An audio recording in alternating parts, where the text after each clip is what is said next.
ही बदल गया दुनिया की स्टाइल दैया। आप बेरना पकड़ हाथ में आजकल सम के मोबाइल दैया, चाहे जियो के मोबाइल जो मोबाइल कीन दी।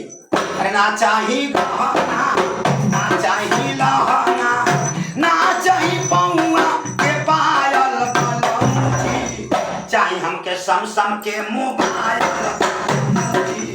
चाहिए हमके जियो के मोबाइल बलमुजी। करब जब फोन सैया बोला बतियाए, दिलवा के दुख सुख रउआ के सुनाए। करब जब फोन सैया बोले बतियाए, दिलवा के दुख सुख रउआ के सुनाए।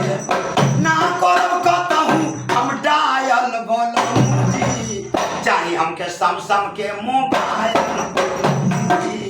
चाहिए हमके जियो के मोबाइल। बोला पैसा नहीं बात कहाँ से मोबाइल के दी, और पैसा नहीं बात और उपाय सुनी। टूटल बा पौआ के पायल बलमुजी, आ बेची गला द मोबाइल,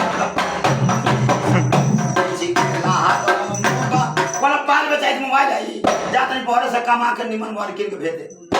बोली वादा को के जान तो हो नहीं पाई, किन के दे के तब मोबाइल के सैया जइब, जानतानी किन के ना मोबाइल भेजइब।